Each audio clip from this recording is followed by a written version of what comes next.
Kun sagantaa BBC Afaan Oromooti. Nu waliin tura.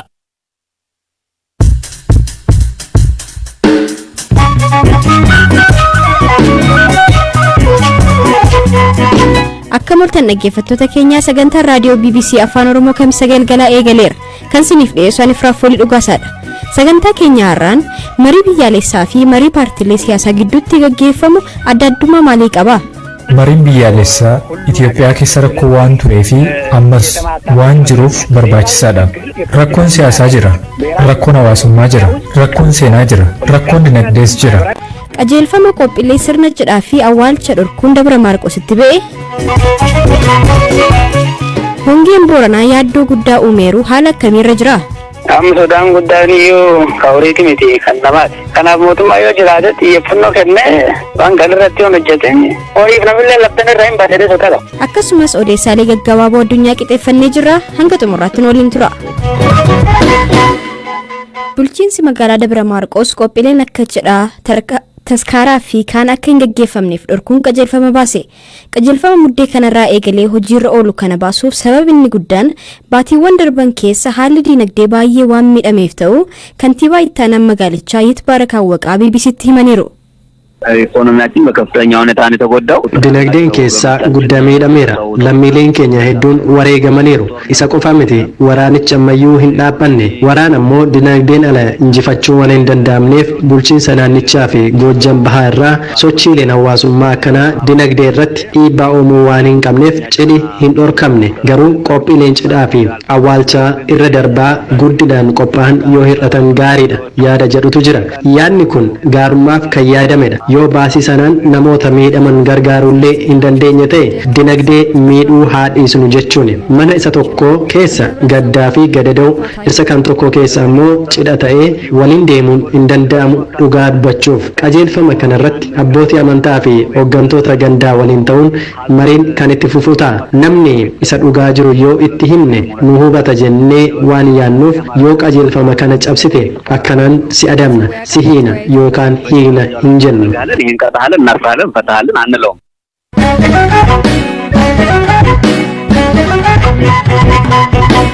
Bara kana hongeen Booranatti dheeratee rakkoo uumuu hordofee gargaarsi qaamolee adda addaan taasifamaa turullee uummanni ammallee rakkoon itti cimaa jiraachuu himatu. Godina Booranaa aanaa Dubluqitti ogeessa nyaataa kan ta'an Aab Galgaloo Booruu Liiban gargaarsi uummata hongeen miidhameef taasifamuuf yaalamullee ammallee rakkoon hin furamne jedhu.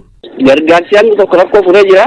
Rakkoon ammaataadha garuu gargaarsi midhaan nyaataatiin haalitti gaddeeggarama jiranii jiru garuu wantichi dandeette nama waan uummata cufa bira dhaqqabu waan hin dandeenyeef yaa'u fufiinsi dhibiin hin jiru amma waliin dhaqqabu baay'inni nami jiruutiif dhiyeessiin jirtu waan waliin simnee fi allattuma gargaraatiin barbaadatee hoyyuu argatee hin jedhaalii uummati ittiin bitatin jira kanaafuu ammanti jira sumaatun taanee guna lattooba wanni uummata katalchuu danda'anii jiru garuu uummataatiin jechuudha. Jiraataan aanaa Areeroo Abbukkee Kuraa gargaarsa rakkoo jalaa nu dandamachiise inumaatu hin argine jechuun ammallee rakkoo hamtuun akka jiru ibsaniiru. Amma yaaddoon inni guddaa kan horiiyyuu osoo hin taane kan namaadhaas jedhu. Lakki wanti gargaarsa tokkoyyuu hin jiru. Namoonni kan gurguraa fidanii asitti irra bitan malee namni tokko tokko ammoo akkas waliin gurmaa'ee ol deemanii sanuu gatii hamtu. Amma asitti aanaan keenyarratti jedhiin hidhaa tokko haga qarshii 250 akkas bitan waan abbaan dhuunfaan tattaafatee malee wanni gara mootummaatti nama qaqqabaa jiran jiru yoo akkuma waaqayyoon nama gargaaree roobii dhufe malee bakka horiin dhumuudha uummanni abdii mutachaa jira ofirraa oofaa jira gabaatti qarshiin taa'anii ofirraa baasaa jira amma sodaan guddaan iyyuu ka'uriiti miti kan namaati amma horiin sumarroo irraa dhumaa jiruu fi waan gabaa baasullee hin qabu kabaasullee gatii hin baasuu fi yeroon booda akka horii kan harca'u nama. Kanaaf mootummaa yoo jiraate xiyyeeffannoo kennee waan galirratti hojjete horiif namillee laftan irraa hin baatee sodaadha. Ofii isaaniitii horsiisa looniin kan jiraatan Abbukkee Kuraa rakkoon hongee Booranaa kun kan yeroo baay'ee deddeebi'ee dhufu waan ta'eef uummanni hedduun akka durii akkanumaan rooba samii eeggataa horii baay'inaan horsiisaa jiraachuurraa haalli jiru jijjiiramuu qaba jechuun gorsu. Yeroo baay'ee Hali kun naanna'atu dhufa waggaa 2-3 akkas ture naanna'ee dhufe horiin akkasuma namirraa dhumata. Namni ammoo kan irraa hubatee horii kan jijjiiratee horiin baay'inaan akkan horsiisan kun gonkumaa hafuu qaba. Horii 5, 10, 2, 3 kan caalle bifa ammayyaatti abbaan horsiifatee yoo sunumirra fayyadama ta'e malee haalii horii akkuma durii diida gaddisan sun margi hin jiru, lafti luqqa'ee jira, bishaan hin jiranii, haali bishaan tokkollee hin jiru. Yoo bif duraatiin kadeeman taate namaaf horiillee laftan irra hin dhufu. Kanaaf lakkoofsi horii xiqqaachuu qaba. Bifa ammayyaatiin mootummaallee deeggarsi godhee fi waan danda'uun haala namaa mijeessee bishaan dhiyeennatti argate akka margi itti margee irraa hamatee yeroo bonafatti fayyadamuu danda'u. Waan akkasii barsiisanii yoo hin jedhin haalum duraatiin itti fufni yoodhaan horiif namillee laftan irra hin badee sodaa qaba.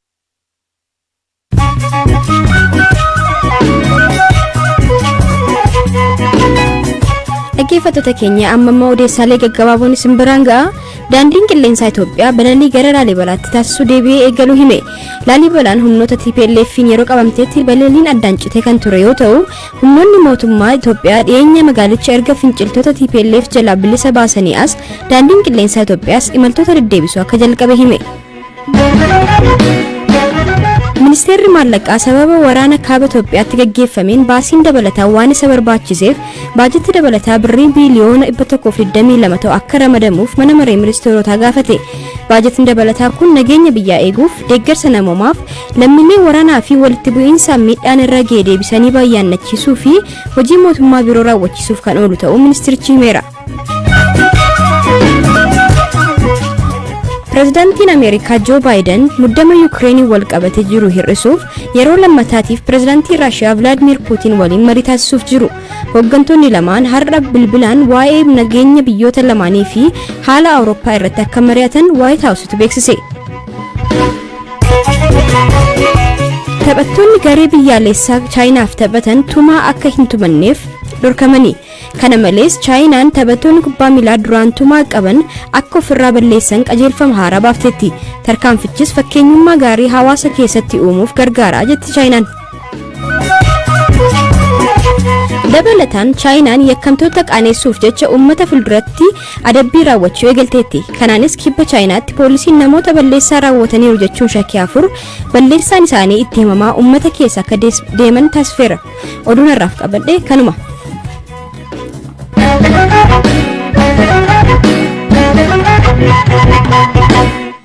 Gabaasa keenya taanuun Itoophiyaa keessatti dhimmoota biyyaalessaa fi tokkummaa biyyaalessummaa irratti mariin qixa sirrii ta'een akka gaggeeffamuuf qaamni walabatee hundaa'ee akka qindeessuuf hojjetamaa ture. Koomishiniin marii biyyaalessaa qindeessuu fi haala mijeessuu kan haaraa hundaa'e kun dhimmoota biyyaalessaa waggootaaf osoo irratti walii hin galamiin jiran kanneen ijoo ta'an irratti mariin hunda galeessaa fi hunda hirmaachise akka gaggeeffamuuf kan haala mijeessudha. Mariin biyyaalessaa koomishinii gaggeessuu osoo akkam ta'e milkaa'aa kan jedhu irratti waa'illi koo Biraanuu Gammachuu hayyuu seera idil addunyaa nagaa irratti hojjetan dubbisee gabaasa qopheesse kunooti. Manni maree bakka bu'oota uummataa mudde 29 2021 kan raggaasise koomishiniin qindeessituu marii biyyaalessaa Itoophiyaa wayita wixinee labsii ta'ee ba'eerraa eegalee dubbii ijoo ta'ee tureera. Dhimmoota akka dubbii ijoo taasisan keessaa muudama koomishineerotaa, mirgoota koomishineerotaa, hojiiwwan koomishinichaa, aangoo koomishinichaa kanneen jedhan fa'aadha. Mariin biyyaalessaa dhumtiyyuu maali? Eenyu fa'aatu mari'ata? Maal irratti mari'atu? Kanneen jedhanis gaaffii biroodha. Hayyuun seera idil addunyaa dhimma nagaa fi araara irratti dhaabbata mootummoota gamtoomanii UN keessa waggaa 30 ol hojjetan obbo Baayisaa Wayyaa mariin biyyaalessaa maal akka ta'ee fi akkamiin akka milkaa'aa ta'uu himu. Akka dhuunfaa kootti gadi fageenyaan hubachuu dhabuun ni mul'ata. Mariin biyyaalessaa hunda hammatee fi mariin paartilee siyaasaa hunda hirmaachise garaagara natti fakkaata. Mariin biyyaalessaa hunda hirmaachise aangoo siyaasaa miti. Mariin biyyaalessaa Itoophiyaa keessa rakkoo waan turee fi ammas waan jiruuf barbaachisaadha. Rakkoon siyaasaa jira. Rakkoon hawaasummaa jira. Rakkoon seenaa jira. Rakkoon dinagdees jira. Tokko tokko hawaasa Itoophiyaa rakkoo fi waldhibdee mariidhaan furamuu qaba. Tokko tokkoon hawaasa Itoophiyaa rakkoo fi waldhibdee mariidhaan furamuu qaba. Hojiiwwan ijoo koomishinii qindeessituu haaraa hundaa'e kana keessaa tokko mana maree of jalatti tolfachuudha. manni marii komishinichaa ammoo yaadota mariif ta'an filachuu, yaadota marii koreewwanii fi uummatarraa argan fudhatee mootummaaf dhiyeessuudha. Kana malees uummata gidduutti garaagarummaan bu'uuraa yoo mudate ka'umsa rakkoo adda baasuun mariin hunda galeessaa fi hunda hirmaachisa sadarkaa biyyaatti akka gaggeeffamu gaafachuu fi dirqamaaf aangoo qaba. Mariin biyyaalessaa kun eessaa jalqabee sadarkaa biyyaalessaatti gaggeeffama? Hayyuun seera idil addunyaa obbo Baayisan akkas jedhu. Kun eessaa jalqabaa yoo jedhame gara gadii hawaasa horsiisee bulaa godee jirurraa kaasee hanga abbaa qabeenyaa warshaa Finfinnee keessa jiru gidduutti barbaachisaadha. Tokko tokko waldaalee barsiisotaa, waldaa dubartootaa, waldaan abukaatotaa, waldaa qotee bultootaa gidduutti rakkoon ni jiraata. Isaan kun hundumtuu marii biyyaalessaa kana keessatti hirmaachuu qabu. Tokkollee duubatti hafuu hin qabu. Kana jechuun uummanni miliyoona 100 fi miliyoona 10 keessatti hirmaachuu qabu jechuu otoo hin taane karaa bakka bu'aa hawaasaa beekamtiin kennameefiin bakka bu'aa sirriitiin hirmaachuu qabu. Kun gaaffii siyaasaa yookiin immoo gaaffii aangoo qabu. Kun rakkoo biyyaalessaa furuudha. Kun immoo kan ta'u takkaa qofaa miti. 7-5 gaggeeffamee kan dhaabbatu otoo hin taane hawaasa keessa mariin dhaabbataa ta'e jiraachuu qaba. Hawaasa gidduu wal dhibdeen guddaan fala hin argatiin jira. Rakkoon baadhannee dhalootarraa dhalootatti dabarsinu jira. Baay'een keenya Itoophiyaa yeroo hunda aannanii fi damma burqisiiftu goonee dhiyeessina. Kun sirrii miti. Akkuma hawaasa kamiiyyuu hawaasa keenya keessa rakkoon jiru. Kanaaf rakkoolee kana furuudhaaf marii biyyaalessaa barbaachisa. Mariin inni biraa marii siyaasaa dhaabbileen siyaasaa taasisanidha. Kun gaaffii aangooti. Paartiin siyaasaa kamiyyuu yeroo hundeeffamu aangoodhaaf hojjeta. Gareewwan aangoo qabachuudhaaf gurmaan marii keessatti hirmaachuun dirqama. Marii keessatti hin hirmaachiftu taanaan wal dhibdeen ni uumamu. Gaaffii siyaasaa hanga ta'etti aangoodhaaf hin qabsaa jedhee akka paartii siyaasaatti ijaaramee boordii filannoo biyyaalessaatti beekamus beekamuu baatus akka kiyyatti hundumtuu hirmaachuu qaba. Sababni isaa immoo qaama muufachiiftee qabattee mariin taasisa jechuun hin danda'amu. Dhaabbileen akka heera mootummaatti paarlaamaatti dhiyaatanii shororkeessaadha jedhamanis heera mootummaatiin hiikamuu qaba. Kanaaf wantoota lamaan kana adda baasuu qabna. Marii biyyaalessaa fi marii paartilee aangoodhaaf taasisan adda addadha. ሁለቱን ነገር መለየት አለብን።